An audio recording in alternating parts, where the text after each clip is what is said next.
I wanted to make a video on the Sweet 16 invitations that I made for my niece.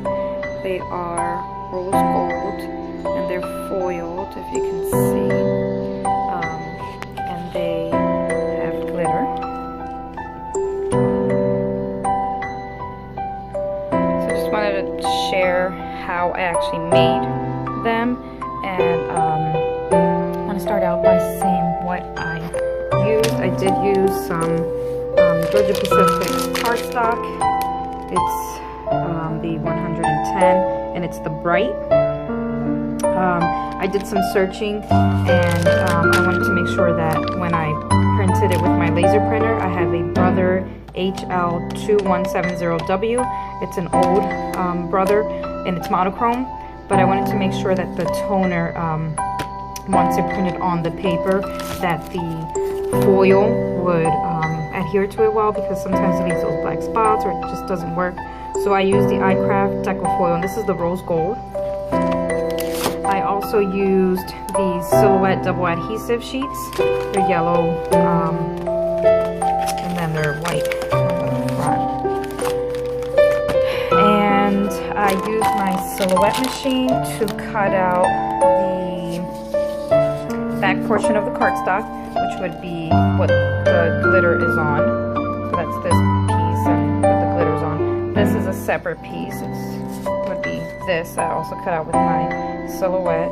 I foiled it with my Minc machine. I don't know if you can kind of see. Tried to have bright light with it. But you get the gist. That's foil. Up there it is. That's foiled.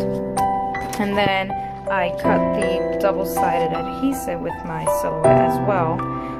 When I cut it, I tried to have a perforated line here on the adhesive, and then I actually made the cutout. I wanted it to conserve material, so I made sure that the middle portions, which is this right here, were actually part of this. So when I adhere this portion, you peel off the yellow backing and you line it up with your cardstock. Make sure that the sticky portion stays. This sticky portion here. Make sure it stays on the white, and you line it up to the cardstock. It should line up perfectly because it should be the same exact size. So you line it up, put it on, and you would get something like this. See, they're stuck together now. And then you take the white backing off, and then try not to touch the edges where the glitter is going to go on. You don't want some smudge marks or anything. And take that piece off. Then you line this one up with the perforated lines, if you can see them. See them right there. So when you line that up, you put it on, and then you would have, of course I just put my paper on mine.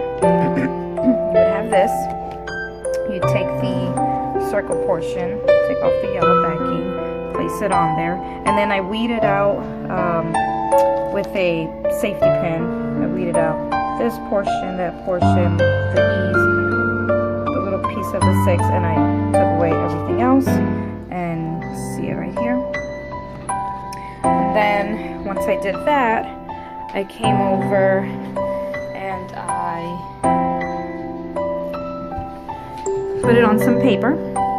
Just have some regular piece of paper, and then I took the rose gold glitter and that I had bought off of Etsy, and it's 2 ounces. I'll link the shop. Oh, there it is. If you can see that. One Stop Sparkle Shop. One Stop Sparkle Shop. I've made, it's up to here right now. I've made about out of my 70 invitations, I made like 62 already. So I've made 62 invitations already, and I still have quite a bit of this rose gold glitter left. I know I could have used or purchased some rose gold cardstock, rose gold glitter cardstock, and then have that cut and then place this portion on top and done it that way. But everywhere I went, to like Joann's, Michael's, and I have all the craft stores, the ones that were supposed to be blush or were more champagne or were more on the pink side, and my niece really wanted it to be more of a copper, but not too copper. Like she wanted it to really look rose gold, so this looks much more rose gold when it's finished. So I just decided to do it this way. Actually, it was much more cost effective because I was able to cut 2 of the backings per silhouette adhesive backing, and I bought, I think, 5 of those. They bring 8 in a pack. And I bought more because, yeah. So anyway, I can't remember how many I purchased. I'll put that all in the link. But I purchased those, and then purchased the glitter, purchased the paper, and just started cutting away. I did use my Minc after I put on the glitter as well, and that helped to kind of seal the glitter onto the adhesive. I mean, it doesn't come off once you put it on the adhesive, but I just didn't want it to rub off when you would put your finger on it. And I also kept some of these backings, the white backings. See the white backing? I took the white backing, and when I would put it through my Minc, I would actually put it on like this so that the back adhesive portion wouldn't stick to my plastic transfer sheet, or actually I put it inside a piece of paper and folded it over, and I just didn't want it to stick to it, so I put that on top, and it came out really great. When you touch it, it really doesn't rub off as much, so that was really good as well.